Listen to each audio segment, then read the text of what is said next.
Hey guys, कैसे हैं आप सब। I hope you are doing well. I am Sandeep, welcome to CSC circle. तो आज हम लोग डिस्कस करेंगे विजन IAS 2021 टेस्ट सीरीज का टेस्ट सीरीज नंबर 22। ठीक है, और ये भी इकोनॉमी का टेस्ट रहने वाला है। तो ये इकोनॉमी का सेकेंड टेस्ट है, इसके बाद शायद इन्वायरमेंट का है और उसके बाद हमारे फुल टेस्ट स्टार्ट हो जाएंगे। ठीक है, तो आज ये मतलब उस वो जो टेस्ट था इकोनॉमी का, उसमें आधा ही सिलेबस दिया हुआ था, और ये मतलब इसमें आधा सिलेबस दिया हुआ है। तो हमारी पूरी जो है इकोनॉमी टॉपिक वाइज करके पूरी की पूरी कवर हो जाएगी। ठीक है, तो हम लोग इसको कवर कर लेंगे, उसके बाद फुल टेस्ट पे मूव करेंगे आगे। ठीक है, तो क्वेश्चन नंबर इसमें है फर्स्ट वाला। थोड़ा सा जूम करते हैं इसको, वरना बहुत छोटा दिखता है तो आप लोगों को भी समझ में नहीं आता होगा। ठीक है, हाँ तो चेक करते हैं। ठीक है, तो इसमें फर्स्ट क्वेश्चन नंबर है, इसमें कहा गया कि प्रधानमंत्री सूक्ष्म खाद्य उद्योग उन्नयन योजना के बारे में बताना है कि कौन सा हमारा स्टेटमेंट सही है। तो फर्स्ट है कि इसे आत्मनिर्भर भारत अभियान के तहत लॉन्च किया गया है। सेकेंड है कि यह मुख्यतः खाद्य प्रसंस्करण उद्योग के असंगठित क्षेत्र पर केंद्रित है। और थर्ड है कि यह जनजातीय जिलों में लघु वनोपज की जो वृद्धि की परिकल्पना करता है। तो देखो, ये जो प्रधानमंत्री सूक्ष्म खाद्य उद्योग उन्नयन योजना है, तो इसके अंतर्गत ये तीनों स्टेटमेंट सही हैं, क्योंकि ये आत्मनिर्भर अभियान जो चलाया गया था जो कोविड-19 के समय। ठीक है, तो उसी के संबंध में ये जारी की मतलब चलाई गई थी ये स्कीम, और ये खाद्य प्रसंस्करण उद्योग के जो असंगठित क्षेत्र के लोग हैं उन पे केंद्रित है।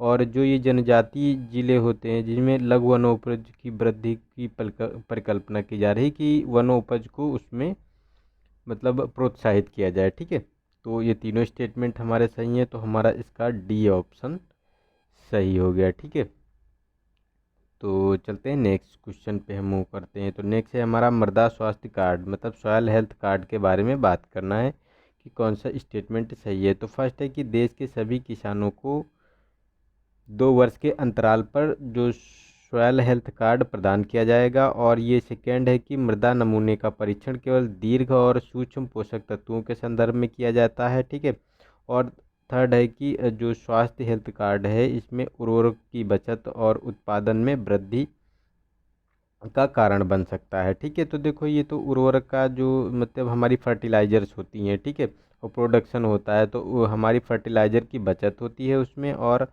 ये जो हमारा प्रोडक्शन होता है उसमें वृद्धि होती है। ठीक है, और तो ये हमारा स्टेटमेंट सही हो गया। और जो ये मतलब इसके साथ साथ जैसे इनपुट कॉस्ट होती है, यानी लागत होती है जो किसी फसल को उगाने में, वो भी कम पड़ जाती है, मतलब कम लगती है उसमें। ठीक है, और प्रोडक्शन हमको ज़्यादा मिलता है वहाँ पे। ठीक है, लेकिन ये सेकेंड स्टेटमेंट गलत है कि इसमें क्या कहा गया है कि केवल दीर्घ और सूक्ष्म पोषक तत्वों के बारे में, कि उसी की ही परिकल्प मतलब इसके इसमें नमूने लिए जाते हैं। तो ये गलत है। इसमें सेकेंडरी जो मतलब न्यूट्रिएंट होते हैं, इसके साथ साथ इसके भौतिक मापदंड भी होते हैं, जैसे कि पावर ऑफ हाइड्रोजन वगैरह, इसको इसमें शामिल किए जाते हैं। ठीक है, तो ये सब मिलाकर इसके 12 मापदंड होते हैं जो सॉयल हेल्थ कार्ड होता है। ठीक है, तो ये भी याद रखना है आपको। और फर्स्ट वाला स्टेटमेंट हमारा सही है, क्योंकि ये सभी किसानों को 2 वर्ष के अंतराल पर प्रदान किए जाते हैं। तो हमारा 1 और 3 स्टेटमेंट सही हो गया, तो सी वाला ऑप्शन। नेक्स्ट है हमारा क्वेश्चन नंबर 3। तो इसमें कहा गया कि भारतीय अर्थव्यवस्था में 1991 के आर्थिक सुधारों के उपरांत निम्नलिखित में से कौन सी प्रवृत्तियां देखी गई हैं। ठीक है, तो फर्स्ट है कि विकास में लगातार वृद्धि। सेकेंड है कि कृषि एवं संबद्ध क्षेत्र द्वारा लगातार सकारात्मक वृद्धि दर प्रदर्शित करना। और थर्ड है कि कुल निवेश में सार्वजनिक क्षेत्र की भागीदारी में वृद्धि करना। ठीक है, तो इसमें अगर हम बात करें तो देखो, ये हमारा इसमें फर्स्ट वाला स्टेटमेंट है तो गलत हो गया हमारा, क्योंकि इसमें विकास दर में लगातार वृद्धि की बात की जा रही है, तो ये लगातार वृद्धि नहीं देखी गई है इसमें। क्योंकि इसमें देखो, जो 1991 के सुधार हुए थे, तो ये 8वीं पंचवर्षीय योजना उस समय चल रही थी। तो उस समय क्या हुआ था कि 6.8% जो ये पंचवर्षीय योजना की वृद्धि दर देखी गई थी। ठीक है, जब 9वीं पंचवर्षीय योजना आई तो उसमें ये देखने को मिली 5.44%। तो ये लगातार कैसे हो सकता है। ठीक है, और उसके बाद जो 10वीं आई थी तो उसमें ये 7.6 देखने को मिली थी। उसके बाद 8% ये 11वीं में देखने को मिली। तो इस प्रकार ये घटती बढ़ती चली रही आई है, ठीक है। तो ये विकास दर लगातार वृद्धि नहीं हुई है, तो ये गलत हो गया। और सेकेंड वाला स्टेटमेंट सही है, क्योंकि कृषि एवं संबद्ध क्षेत्र द्वारा लगातार सकारात्मक वृद्धि दर्ज की गई है। तो ये हमारा स्टेटमेंट सही है, इसमें जो लगातार वृद्धि देखी गई है। और जो हमारा थर्ड स्टेटमेंट है ये भी हमारा जो है इसमें ये गलत है, क्योंकि कुल निवेश में जो सार्वजनिक क्षेत्र की भागीदारी की वृद्धि की बात की जा रही है। तो इसमें वृद्धि तो देखी गई है, लेकिन जितनी होनी चाहिए थी, ठीक है, उतनी नहीं हो पाई है इसमें, ठीक है। तो इसमें जो भागीदारी में वृद्धि की बात की जा रही है, तो ये मतलब आशाजनक नहीं है। तो हमारा सेकेंड स्टेटमेंट इसके केवल सही है। तो सी ऑप्शन इसका सही हो गया, ठीक है। नेक्स्ट है हमारा क्वेश्चन नंबर 4। तो इसमें कहा गया कि 1991 में भारत में शुरू किए गए एलपीजी सुधारों के बाद के दशक में देखे गए परिणामों के बारे में विचार कीजिए। एलपीजी मतलब जो ये लिबरलाइजेशन हुआ था, प्राइवेटाइजेशन हुआ और ग्लोबलाइजेशन हुआ, मतलब इंडियन जो इकोनॉमी थी वो बंद अभी तक चल रही थी, ठीक है, 91 के पहले। अब क्या है कि ओपन कर दी गई कि बाहर के इन्वेस्टर आ सकते हैं और इंडिया के लोग बाहर अपना इन्वेस्ट कर सकते हैं, ठीक है। तो ये ओपन हुई थी, क्योंकि यहाँ मतलब बैलेंस ऑफ पेमेंट वाला जो क्राइसिस देखने को मिला था, तो उसी के संबंध में ये मतलब ओपन की गई थी, ठीक है। तो इसमें फर्स्ट स्टेटमेंट है कि इसे एफडीआई और विदेशी मुद्रा जो मतलब एफडीआई और विदेशी मुद्रा भंडार में तीव्रता देखी गई, यानी वृद्धि हुई थी। और इसने भारतीय अर्थव्यवस्था की जीडीपी विकास में वृद्धि की। और थर्ड है कि इसके कारण विनिर्माण उद्योग में विकास दर कम हुई, ठीक है। तो देखो ये थर्ड वाला स्टेटमेंट जो इसमें कहा गया है कि विकास दर कम हुई, तो सही बात है, क्योंकि ये मतलब मैन्युफैक्चरिंग एक्टिविटी जो है उसमें ज़्यादा इन्वेस्ट नहीं हो पाया था जितना होना चाहिए था, ठीक है। तो ये तो हमारा गलत हो गया। मतलब ये सही है हमारा कि मतलब ये आशाजनक, इसमें जो मैन्युफैक्चरिंग जितना होना चाहिए था सेकेंडरी सेक्टर में वो नहीं हो पाया, ठीक है। और सेकेंड वाला स्टेटमेंट ये भी सही है, क्योंकि जीडीपी की जो विकास दर में वृद्धि देखने की मिली थी, क्योंकि जो 1991 नब्बे 91 में जीडीपी की विकास दर थी 5.6%, ठीक है। उसके बाद 2003 और 4 में ये 6.4% हो गई थी, तो ये बढ़ गई थी। तो ये हमारा स्टेटमेंट सही है। और एफडीआई और विदेशी मुद्रा भंडार में बात करें तो देखो विदेशी मुद्रा भंडार भी बढ़ा था, क्योंकि जो 1991 नब्बे 91 में ये विदेशी मुद्रा भंडार $100 बिलियन था, ठीक है। उसके बाद ये 2003-4 में $150 बिलियन हो गया था, ठीक है। तो ये भी हमारा बढ़ा था। तो तीनों स्टेटमेंट इसके सही हैं, तो हमारा डी वाला ऑप्शन इसका सही है, ठीक है। नेक्स्ट है हमारा क्वेश्चन नंबर 5। तो इसमें कहा गया है कि इसरो द्वारा हाल ही में लॉन्च किए गए पृथ्वी अवलोकन उपग्रह यानी EOS-01 के संदर्भ में बताना है कि कौन सा स्टेटमेंट सही है। तो फर्स्ट है कि इसे भू स्तरीय उपग्रह प्रक्षेपण यान यानी GSLV द्वारा लॉन्च किया गया है। सेकेंड है कि यह सूर्य तुल्यांग तुल्यकालिक जो कक्षा में संचालित होगा। और थर्ड है कि इसे उड़ीसा के अब्दुल कलाम द्वीप द्वारा लॉन्च किया गया है। तो ये गलत है, अब्दुल कलाम द्वीप जो है उसके द्वारा लॉन्च नहीं किया गया है। ये सतीश धवन अंतरिक्ष केंद्र जो श्रीहरिकोटा आंध्र प्रदेश में है, ठीक है, उसके द्वारा इसे लॉन्च किया गया है। तो ये गलत है हमारा स्टेटमेंट, ठीक है। और ये सेकेंड वाला तो सही है, क्योंकि ये जो सूर्य जो तुल्यकालिक कक्षा में इसे संचालित किया गया है, ठीक है। तो ये तो सही है हमारा स्टेटमेंट। और फर्स्ट वाला ये भी गलत है, क्योंकि ये जो GSLV है, GSLV ने इसे लॉन्च नहीं किया था, इसे PSLV C49 द्वारा लॉन्च किया गया था, ठीक है। तो ये भी हमारा गलत हो गया स्टेटमेंट, ठीक है। तो हमारा केवल सेकेंड स्टेटमेंट सही है इसका, तो हमारा बी वाला ऑप्शन सही हो गया। और ये जो मतलब था किस लिए लॉन्च किस लिए किया गया था, क्योंकि ये मतलब जो रीसेट और रीसेट 2B और रीसेट 2B R1 थे, ठीक है, उसके साथ मिलकर काम करने के लिए ये रडार इमेजिंग सैटेलाइट है, ठीक है, जो पृथ्वी का अवलोकन करेगा। तो नेक्स्ट है हमारा 6 क्वेश्चन नंबर। तो इसमें कहा गया है कि चीनी उद्योग के लिए निर्यात सब्सिडी 1 वर्ष में वांछनीय है, ठीक है। तो ए ऑप्शन है कि वर्तमान मौसम के लिए कम अपेक्षित उत्पादन पर, ठीक है। बी है कि पिछले मौसम में उच्च भंडारण को आगे स्थानांतरित करने पर। सी है उच्च घरेलू उपभोग पर, और डी है कि इथेनॉल के उत्पादन की दिशा में उच्च विपणन पर। ठीक है, तो देखो ये बी वाला ऑप्शन सही है, जो ये मतलब पिछले मौसम में उच्च भंडार को आगे स्थानांतरित करने के लिए, मतलब ये लोग अपनी बैलेंस शीट बनाते हैं। ठीक है, तो उसमें जो बचा हुआ होता है तो उसको आगे बढ़ाने के लिए ये मतलब किया जाता है। ठीक है, नेक्स्ट है हमारा क्वेश्चन नंबर 7। तो इसमें कहा गया है कि निम्नलिखित में से कौन से भारत सरकार के ऋण प्रबंधन रणनीति के उद्देश्य हैं। ठीक है, तो फर्स्ट है कि जोखिमों को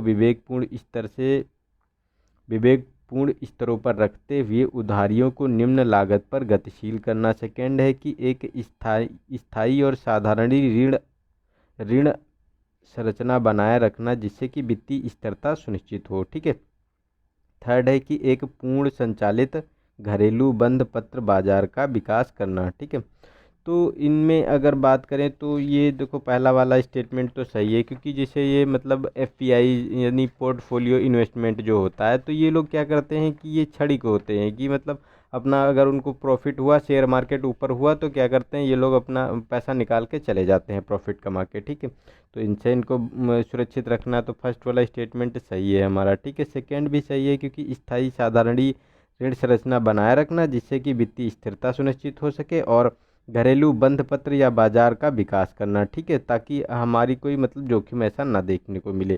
तो तीनों स्टेटमेंट हमारे सही हैं, तो हमारा डी वाला ऑप्शन सही हो गया। नेक्स्ट है हमारा 8 क्वेश्चन नंबर। तो इसमें कहा गया है कि निवेशक शिक्षा और संरक्षण निधि के बारे में बताना है। तो फर्स्ट है कि निवेशकों को जागरूकता की अभिवृद्धि और उसके हितों का संरक्षण करने हेतु इसे कंपनी अधिनियम 2013 के तहत गठित किया गया था। ठीक है, और इसमें शेयरों और बांध पत्रों से संबंधित केवल दावा रहित राशि सम्मिलित की जाती है, न कि सरकार द्वारा प्रदत्त कोई अनुदान। तो ये गलत है, सरकार द्वारा जो भी अनुदान होता है, चाहे वो सेंट्रल गवर्नमेंट दे या स्टेट गवर्नमेंट दे, वो भी इसमें इंक्लूड किया जाता है, जो ये निवेशक शिक्षा एवं संरक्षण निधि होती है। ठीक है, तो ये हमारा गलत हो गया सेकेंड वाला स्टेटमेंट, और फर्स्ट सही है, क्योंकि इसे जो है जो कंपनी एक्ट है 2013 उसी के अंतर्गत बनाया गया है। तो हमारा ए वाला ऑप्शन इसका सही हो गया।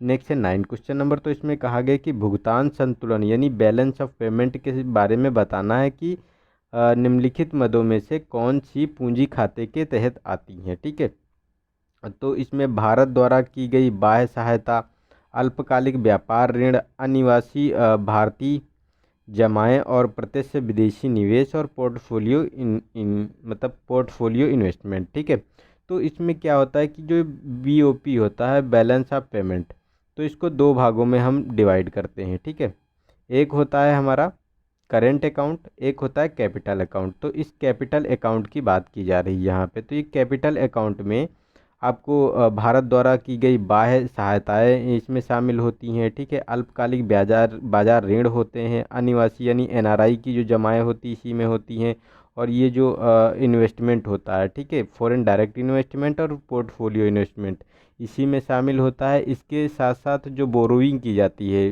ठीक है, वो भी इसी कैपिटल अकाउंट के अंतर्गत आती हैं। ठीक है, तो हमारे ये पांचों स्टेटमेंट सही हैं, तो हमारा ए वाला ऑप्शन सही हो गया इसका। ठीक है, नेक्स्ट है हमारा क्वेश्चन नंबर 10। तो इसमें कहा गया कि निम्नलिखित कथनों पर विचार करें। तो फर्स्ट है कि इसमें C4 पादप प्रणाली होती है, और गुणवत्ता वाले प्रोटीन के साथ अन्य खाद्य अनाजों की तुलना में इसकी उपज लघु अवधि में प्रति हेक्टेयर अधिक उत्पादन करती है। यह एक तटस्थ प्रदीप्त काली फसल है, और अतः इसे किसी भी ऋतु में बहुल उपयोगों के साथ उगाया जा सकता है। तो ये किस फसल के बारे में बात की जा रही है? तो जौ है, मक्का है, रागी है, या फिर सोयाबीन है। ठीक है, तो देखो ये मक्का की बात की जा रही है, हमारा बी ऑप्शन सही है, क्योंकि मक्का C4 प्लांट होता है और इसमें बहुत ज़्यादा मतलब प्रोटीन होती है, और ये डे न्यूट्रल प्लांट होता है कि इसका प्रकाश पर कोई प्रभाव नहीं पड़ता है, प्रकाश का इसके फसल पर, मक्का पर कोई प्रभाव नहीं पड़ता है। तो ये डे न्यूट्रल प्लांट होता है, तो इसे रबी खरीफ जायद तीनों मतलब ऋतुओं में उगाया जा सकता है। ठीक है, नेक्स्ट है हमारा 11 क्वेश्चन नंबर। तो इसमें कहा गया कि हाल ही में सुर्खियों में रही अटल ज्योति योजना के बारे में बताना है कि हमारा कौन सा ऑप्शन सही है। ठीक है, तो ए है कि विद्युत की कमी वाले क्षेत्रों में सोलर स्ट्रीट लाइटों को स्थापित करना। सेकेंड है कि सार्वभौमिक घरेलू विद्युतीकरण प्राप्त करने से लोगों को सब्सिडीकृत दरों पर ऊर्जा कुशल यानी एलईडी ट्यूबलाइट और पंखे उपलब्ध कराने से। और डी है कि अपशिष्ट से ऊर्जा उत्पादन करने वाले संयंत्रों की स्थापना करने हेतु तो स्थानीय निकायों को प्रोत्साहन राशि प्रदान करने से। तो देखो ये ए वाला ऑप्शन सही है। जो अटल ज्योति योजना है ये विद्युत की कमी वाले क्षेत्रों में सोलर स्ट्रीट लाइटों को स्थापित करेगा, ठीक है। और ये मतलब 5 राज्यों के लिए स्कीम है जिसमें ये मतलब लॉन्च किया गया है, ठीक है। और ये 5 राज्य हैं यूपी, बिहार, झारखंड, उड़ीसा और हमारा जो असम है, ठीक है। ये 5 राज्यों में इसे नवीन और नवीकरणीय ऊर्जा मंत्रालय द्वारा लॉन्च किया गया है। इसका ये सेकेंड फेज चल रहा है, ठीक है, 2018-19 से 19-20 वाला, ठीक है। फर्स्ट फेज इसका चला था 2016 से 2018 के बीच का, ठीक है। तो आई होप आप लोगों को पूरा पता हो गया होगा। तो ऐसे क्वेश्चन अगर आएँ तो इनको थोड़ा सा, क्योंकि यार मैं डिटेल में इसलिए ये सॉल्व करवा देता हूँ आप लोगों को कि यार कहीं ना कहीं से, क्योंकि ये लोग क्या करते हैं ना, बैकग्राउंड में कोई जैसे स्कीम वगैरह होती है ना, तो ये बैकग्राउंड में जाके 2-3 साल पीछे का पूछ लेते हैं। तो इसलिए मैं इन चीज़ों पे ज़्यादा फोकस करता हूँ जो चीज़ें पूछी जाती हैं, ठीक है। तो टाइम थोड़ा लग जाता है, तो इसके लिए थोड़ा सा टाइम का थोड़ा सा इशू रहता है, तो आप लोग थोड़ा यार मैनेज कर लेना, ठीक है। नेक्स्ट है हमारा 12। तो इसमें कहा गया है कि कृषि किसान कल्याण मंत्रालय द्वारा विभिन्न पहलों के संदर्भ में बताना है कि कौन सा स्टेटमेंट सही है। तो मोबाइल ऐप और पोर्टल दिए गए हैं और उनका उपयोग बताना है, ठीक है। तो किसान रथ की बात की जा रही है, तो कोविड लॉकडाउन के दौरान खाद्यान्नों और शीघ्र खराब होने वाले पदार्थों के परिवहन की सुविधा प्रदान करता है, ठीक है। मेघदूत की बात करें तो यह किसानों को फसल और पशुधन संबंधी विशिष्ट मौसम आधारित कृषि सलाह प्रदान करता है। और कृषि मेघ की बात करें तो ये भारतीय कृषि अनुसंधान परिषद का डेटा रिकवरी सेंटर है, ठीक है। तो ये तीनों स्टेटमेंट हमारे ये सही हैं इसके संबंध में। तो हमारा तीनों का तीनों स्टेटमेंट हमारा सही है, तो डी वाला ऑप्शन इसका सही हो गया, ठीक है। नेक्स्ट है 13 क्वेश्चन नंबर। तो इसमें कहा गया है कि सूचकांक और संगठन दिए गए हैं, तो कौन किस सूचकांक को जारी करता है। तो ये सुमेलित करना है इसमें, ठीक है। तो वैश्विक प्रतिस्पर्धा सूचकांक तो आईएमएफ द्वारा, ठीक है। और ग्लोबल कंपटेटिवनेस इंडेक्स विश्व आर्थिक मंच। और ये थर्ड है हमारा विश्व प्रतिस्पर्धा रैंकिंग यानी वर्ल्ड कम्पटेटिव रैंकिंग, तो ये वर्ल्ड बैंक। तो देखो इसमें देखो सेकेंड वाला तो हमारा सुमेलित है। जो ग्लोबल कम्पटेटिवनेस इंडेक्स होता है ये वर्ल्ड इकोनॉमिक फोरम द्वारा लॉन्च किया जाता है, ठीक है। लेकिन अगर ये ग्लोबल टैलेंट कम्पटेटिवनेस इंडेक्स की बात करें तो ये जो इंडेक्स होता है ये इनसीड बिजनेस स्कूल द्वारा लॉन्च किया जाता है, ठीक है। तो ये हमारा गलत हो गया स्टेटमेंट, ठीक है। और ये जो ग्लोबल कम्पटिटिवनेस रैंकिंग होती है ये रैंकिंग आपको आईएमडी यानी इंस्टीट्यूट ऑफ मैनेजमेंट डेवलपमेंट के द्वारा मतलब ये विकसित किया जाता है, ठीक है। तो ये दोनों हमारे स्टेटमेंट गलत है, सेकेंड वाला सही है, तो हमारा सी वाला ऑप्शन इसका सही हो गया, ठीक है। नेक्स्ट है हमारा क्वेश्चन नंबर 14। तो इसमें कहा गया है कि भारत में खाद्य पौष्टिकरण के संदर्भ में बताना है कि कौन सा स्टेटमेंट सही है। तो फर्स्ट है कि कुछ राज्यों में सार्वजनिक वितरण प्रणाली के माध्यम से पौष्टिकृत चावल वितरित किया जाता है, ठीक है। और सेकेंड है कि दूध और खाद्य तेल का पौष्टिकरण करना अनिवार्य है। और थर्ड है कि आंध्र प्रदेश खाद्य पौष्टिकरण सूचकांक में अग्रणी है। तो अभी इसकी रिपोर्ट आई थी जो ये सूचकांक आया था, तो इसमें आंध्र प्रदेश जो है पौष्टिकरण सूचकांक में पहली पोजीशन पे था। तो ये तो हमारा स्टेटमेंट सही है, लेकिन ये जो सेकेंड है ये गलत है, क्योंकि इसमें जो कहा गया है कि दूध और खाद्य तेल को खाद्य पौष्टिकरण के लिए अनिवार्य किया गया है, तो इसकी अभी तक मतलब इसका अनिवार्य नहीं किया गया है। लेकिन हाँ आगे बात की जा रही है कि इसको भी इसमें शामिल किया जाए, ठीक है। और चावल इसके अंतर्गत वितरित किया जाता है। तो हमारा ए ऑप्शन सही है, मतलब फर्स्ट वाला सही है स्टेटमेंट, फर्स्ट एंड थर्ड। तो हमारा जो है बी वाला ऑप्शन सही हो गया इसका। और ये पीडीएस सिस्टम के थ्रू वितरित किया जा रहा है।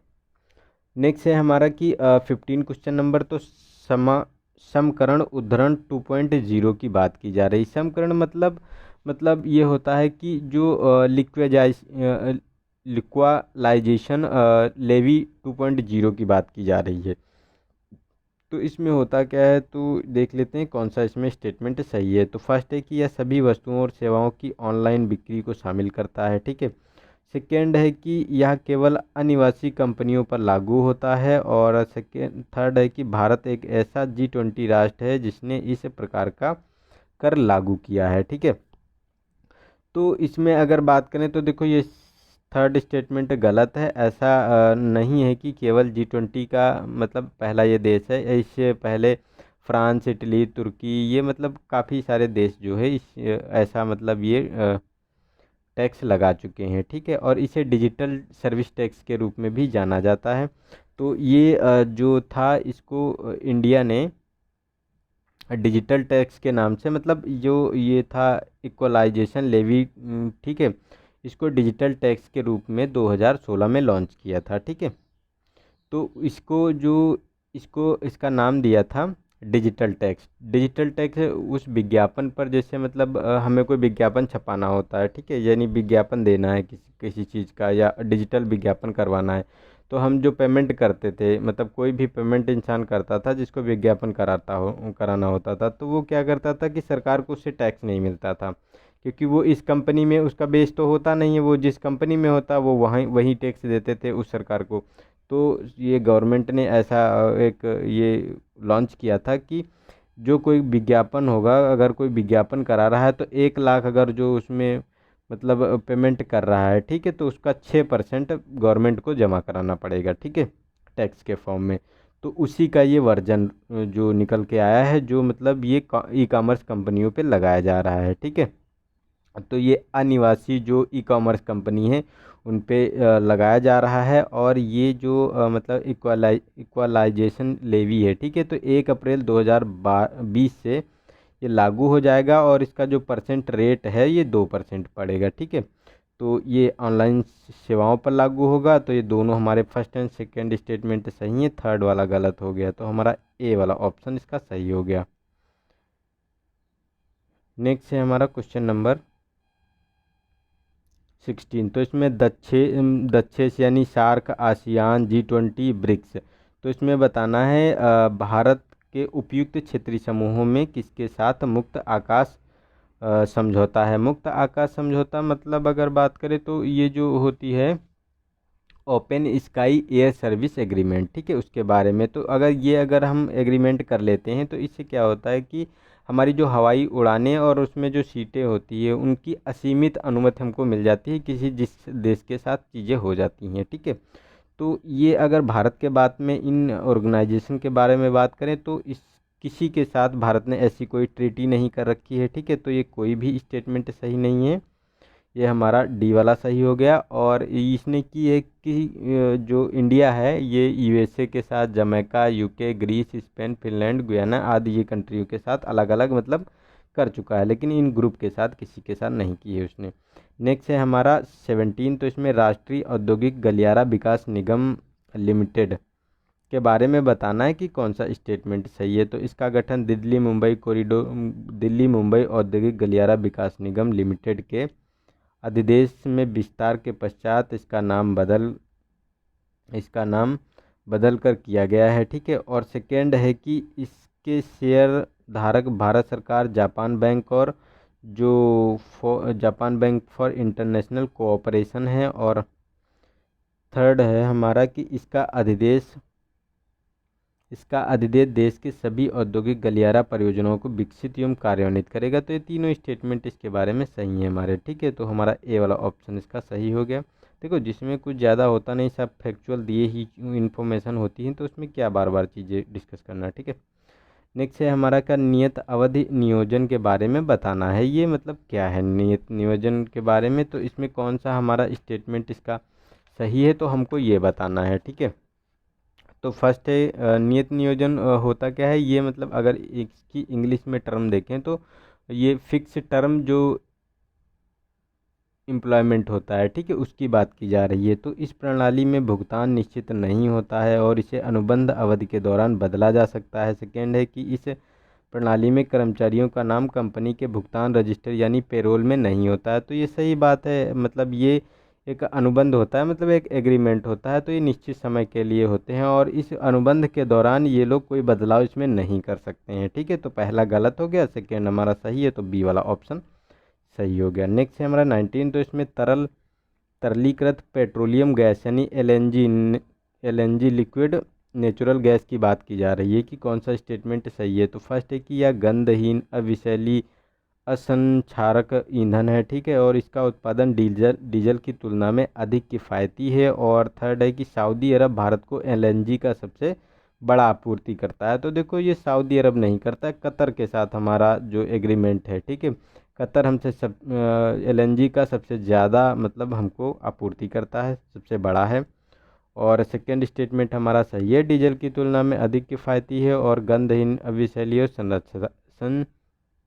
क्षारक ईंधन है ये। ठीक है, तो एक और दो स्टेटमेंट हमारे सही हैं, तो हमारा बी वाला ऑप्शन इसका सही हो गया। ठीक है, और अगर बात करें इंपोर्टर की, तो इंडिया जो है फोर्थ लार्जेस्ट इंपोर्टर है। और जो ये एलएनजी गैस होती है इसमें 85 से 99% मीथेन देखने को मिलती है।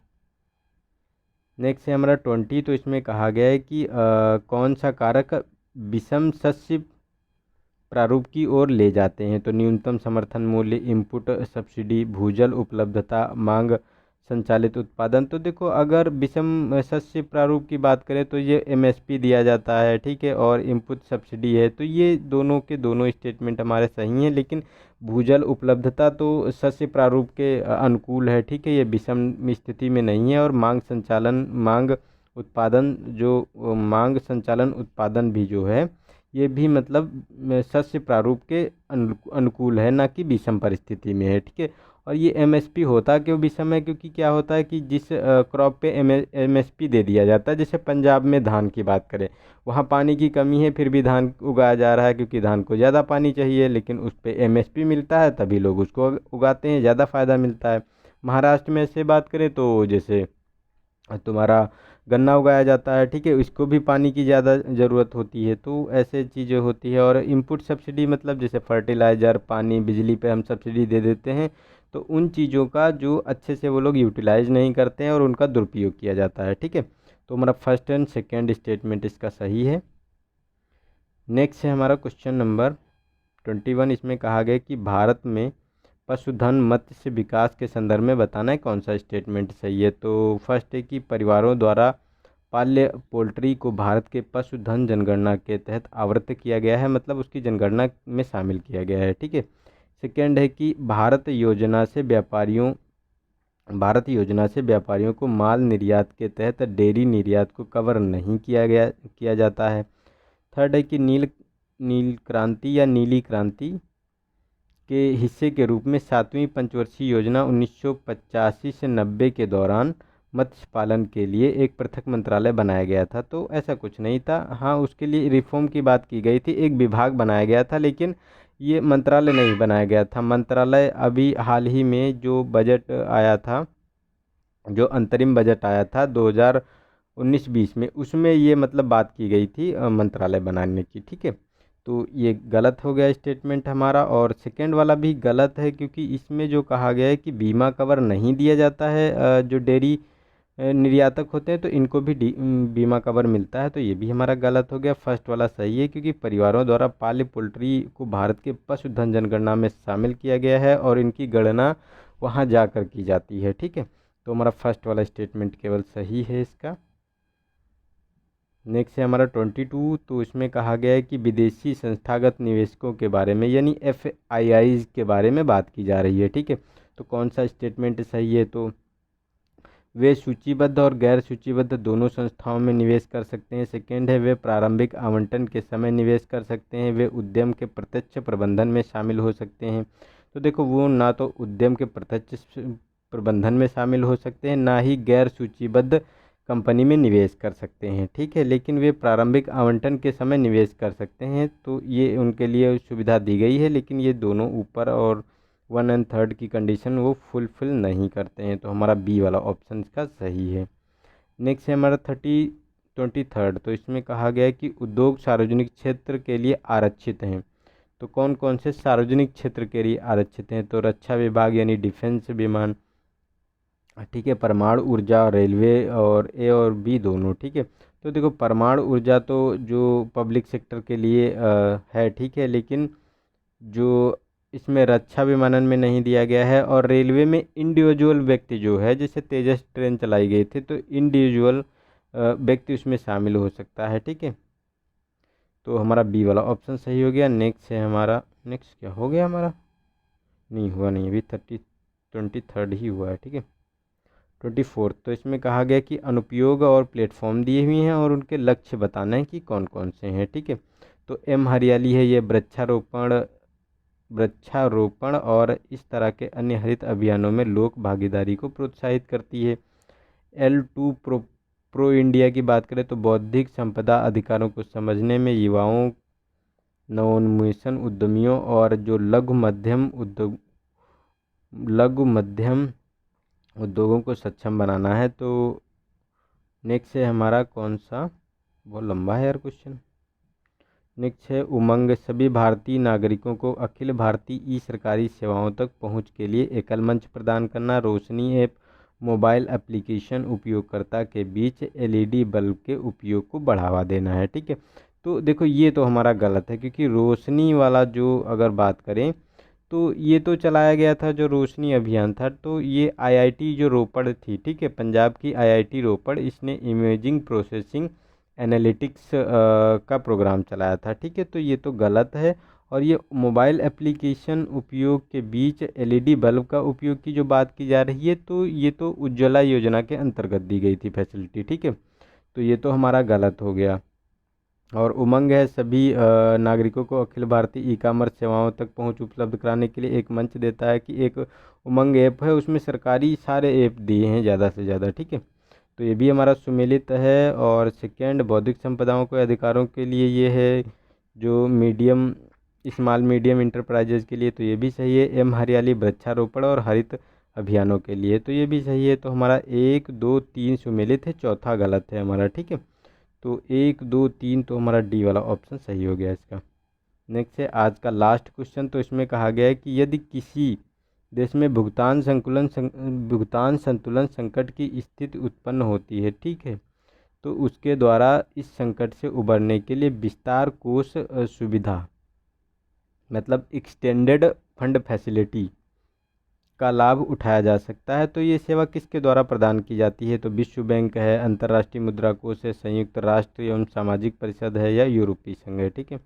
तो देखो ये आईएमएफ की है, इंटरनेशनल मॉनेटरी फंड के द्वारा, ठीक है।